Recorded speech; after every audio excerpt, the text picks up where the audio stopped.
Hello dear friends, आज के इस वीडियो में हम लोग लैंगिक जनन की घटना के बारे में पढ़ेंगे।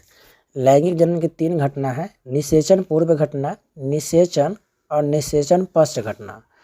इस तीनों घटना में बहुत सारे टॉपिक है, पढ़ना है बारी बारी से। हम लोग सारे टॉपिक है इसी वीडियो में पढ़ेंगे।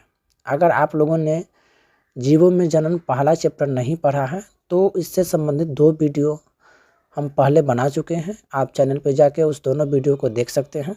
ये हमारा जो 12th बायोलॉजी का जो पहला चैप्टर है जीवों में जनन, वो हमारा तीसरा लेक्चर है ये।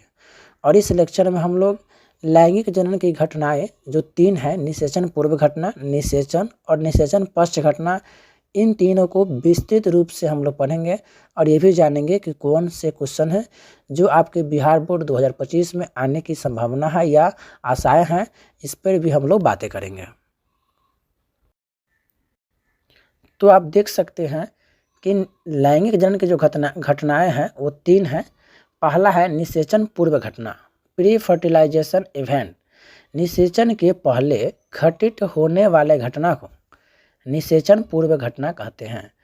और हम लोग जानेंगे कि निषेचन से पहले कौन कौन सी घटनाएं घटती हैं, उसको आप अभी समझने का प्रयास कीजिए। इसमें निम्नलिखित घटना घटता है। पहला है युग्मक जनन। युग्मक जनन कहने का मतलब है गैमेटोजेनेसिस। नर में नर युग्मक मतलब शुक्राणु तथा मादा में मादा युग्मक मतलब अंडाणु बनने की प्रक्रिया को युग्मक जनन कहते हैं। दूसरा है युग्मक स्थानांतरण, गैमेट ट्रांसफर। ये बहुत इंपॉर्टेंट है। निषेचन के समय जब नर युग्मक गति करके, निषेचन ये सब जो है निषेचन पूर्व घटना है। निषेचन के समय जब नर युग्मक गति करके अंडाणु के पास पहुंचता है तो युग्मनज मतलब जाइगोट का निर्माण होता है, जिसे युग्मक स्थानांतरण कहते हैं। मतलब जब नर में नर युग्मक बन के निषेचन से पहले जब वो संभोग के समय जब युग्मक गति करके अंडाणु के पास फैलोपियन नलिका में पहुंचने का प्रयास करता है तो इस बीच का जो क्रिया है उससे हम लोग कहते हैं युग्मक स्थानांतरण। युग्मक स्थानांतरण में नर युग्मक का स्थानांतरण होता है, अर्थात शुक्राणु का स्थानांतरण होता है, क्योंकि शुक्राणु सचल होता है। युग्मक के 3 प्रकार हैं। युग्मक के 3 प्रकार हैं। पहला प्रकार है सम युग्मक, दूसरा है असम युग्मक, तीसरा है विषम युग्मक। सम युग्मक क्या है? तो जब नर युग्मक और मादा युग्मक का आकार और परिणाम दोनों समान हो तो सम युग्मक ही कहलाता है। जैसे सवाल बहुत इंपॉर्टेंट है कि निम्नलिखित में से सम युग्मक कौन है, तो ये सवाल आपके ऑप्शन में रहेगा।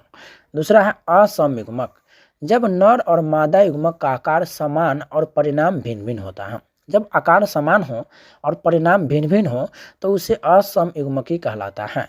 ये अधिकांशतः काभिकीय जीवों में होता है, जैसे क्लेमाइडोमोनास, स्पाइरोगाइरा। याद रखना है, क्लेमाइडोमोनास और स्पाइरोगाइरा में गाइरा का जो युग्मक होता है असम युग्मक होता है। तीसरा है विषम युग्मक, जब नर और मादा युग्मक का आकार और परिणाम दोनों भिन्न भिन्न हो। जब दोनों भिन्न भिन्न होता है तो उसे विषम युग्मक कहते हैं। जैसे हो जाएगा शुक्राणु और अंडाणु। देख लीजिए, शुक्राणु और अंडाणु दोनों का आकार अलग है और दोनों का परिणाम भी अलग होता है। अगला टॉपिक है हमारा मासिक धर्म।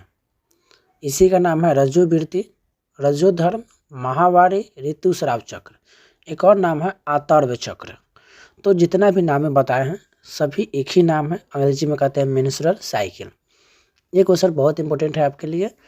मासिक धर्म महिलाओं में होने वाला एक प्राकृतिक क्रिया है। मासिक धर्म जो है ये महिलाओं में होने वाला एक प्राकृतिक क्रिया है। यह क्रिया प्रत्येक 28 दिनों पर होता है। ये क्रिया प्रत्येक 28 दिनों पर होता है। यह मादा में 12 से 15 वर्ष में शुरू होता है और 45 से 50 वर्ष के बाद रुक जाता है।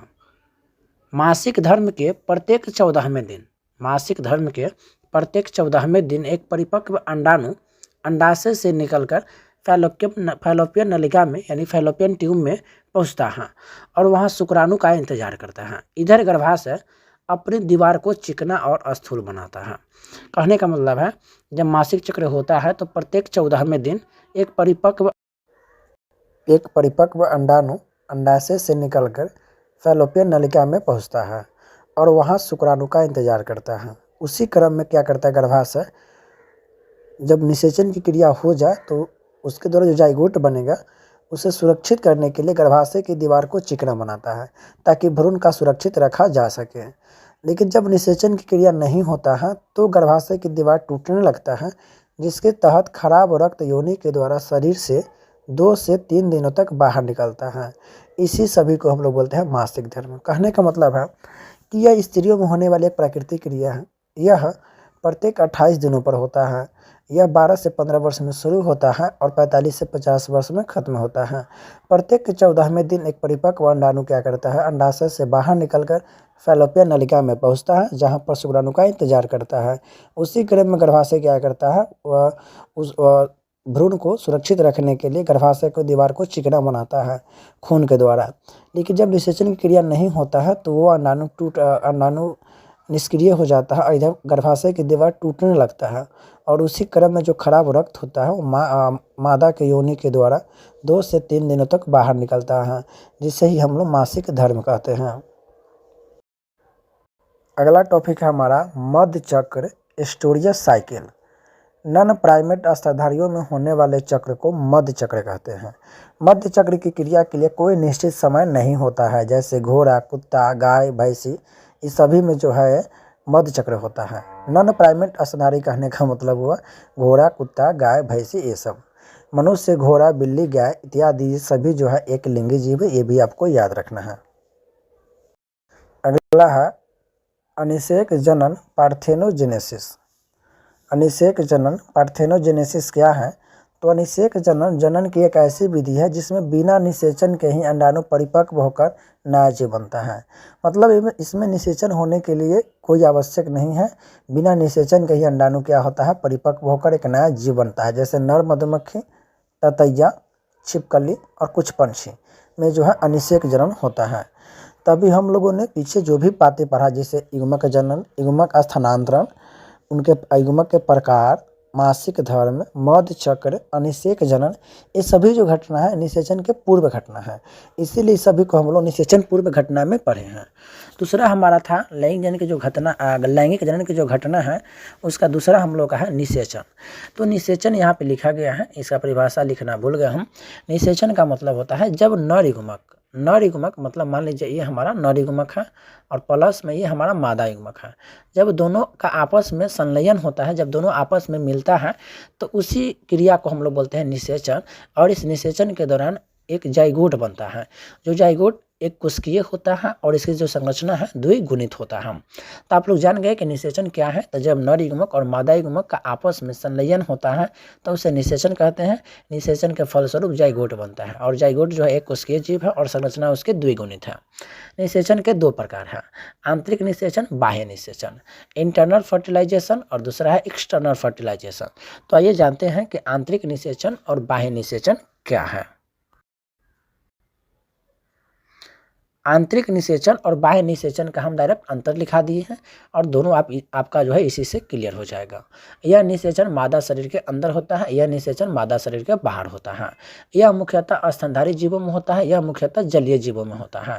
इसमें युग्मक कम नष्ट होता है, इसमें युग्मक बहुत ज़्यादा नष्ट होता है, क्योंकि इसमें नर युग्मक क्या करते हैं, अपना अंडा शुक्राणु जल में छोड़ देते हैं। जल में छोड़ने के बाद रास्ते में बहुत सारे जो है युग्मक क्या होते हैं, नष्ट हो जाते हैं। मतलब इसमें निषेचन की क्रिया जल्दी नहीं होता है और इसमें निषेचन क्रिया जल्दी हो जाता है।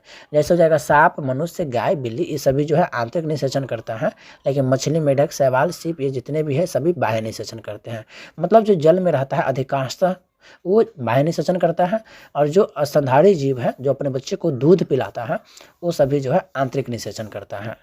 तो आगे हम लोग देखते हैं कि अब निषेचन पश्च घटना क्या है। निषेचन पश्च घटना हम लोग देख लेते हैं, तो इस वीडियो में आपका कवर हो जाएगा कि निषेचन पूर्व घटना में क्या क्या है, निषेचन क्या है और निषेचन पश्च घटना क्या है। निषेचन पश्च घटना, निषेचन के बाद घटित होने वाली घटनाओं को निषेचन पश्च घटना कहते हैं। इस क्रम में निम्नलिखित घटनाएं घटती हैं। पहला है युग्मनज घटनाएं मतलब जाइगोट, दूसरा है भ्रूणोद्भव, तीसरा है सजीव प्राणी और चौथा है अंड प्राणी। तो युग्मनज क्या है, जाइगोट क्या है? तो नर युग्मक और मादा युग्मक के आपस में संलयन से जाइगोट बनता है। ऐसी क्रिया को हम लोग निषेचन भी कहते हैं। तो नर युग्मक मतलब शुक्राणु, मादा युग्मक मतलब अंडाणु के आपस में संलयन से जाइगोट बनता है। ये जाइगोट जो है इसकी संरचना द्विगुणित होता है। बहुत बार पूछा गया है कि जाइगोट की संरचना क्या है, तो द्विगुणित, क्योंकि दो अगुणित युग्मक से बना होता है। जाइगोट जो है एक कोशिकीय जीव है। दूसरा हम लोग का भ्रूणोद्भव। जब निषेचन के बाद जाइगोट कोशिका विभाजन के फलस्वरूप भ्रूण बनता है। जब निषेचन हो जाता है तो जाइगोट में कोशिका विभाजन होता है, और जब कोशिका विभाजन के फलस्वरूप जो भ्रूण बनता है उसी क्रिया को हम लोग भ्रूणोद्भव कहते हैं। अगला है सजीव प्राणी। तीसरा है सजीव प्राणी, सजीव प्रजक। जब निषेचित अंडाणु मादा शरीर के अंदर परिपक्व होकर भ्रूण बनता है तो वह भ्रूण विकसित होकर एक निश्चित अवधि के बाद प्रसव क्रिया के दौरान जन्म लेता है, तो वह जीव सजीव प्रजक कहलाता है। जैसे मनुष्य, चिंपैंजी, चमगादड़, गाय, भैंस इत्यादि में जो है सजीव प्राणी जीव है। चौथा है अंड प्रजक मतलब अंड प्राणी। जब निषेचित या अनिषेचित अंडाणु मादा शरीर के बाहर बच्चे को जन्म देती है तो उसे अंड प्रजक जीव कहते हैं। जैसे में इसमें हो जाता है मछली, इसमें जैसे नहीं लिखा है लेकिन देख लीजिए, इसमें हो जाता है मछली, आपका आ जाता है मगरमच्छ, ठीक है, सांप, ये सब जितने भी हैं ये सभी हमारे अंड प्रजक जीव हैं। तो इस वीडियो में हम लोगों ने निषेचन पूर्व घटना, निषेचन और निषेचन पश्च घटना क्या क्या है, उनमें क्या क्या घटनाएं घटित होती है, उस सभी के बारे में हम लोग विस्तृत रूप से पढ़े हैं। तो आपका जो चैप्टर है जीवों में जनन, ये आपका तीसरा वीडियो है। एक वीडियो और आएगा, उसके बाद ये चैप्टर आपका पूर्ण रूप से खत्म हो जाएगा। तो अगर आप तक अभी तक आपने इस चैनल को सब्सक्राइब नहीं किया है तो प्लीज़ सब्सक्राइब करें, और इसी तरह का वीडियो देखने के लिए आप इस चैनल पर बने रहें। धन्यवाद।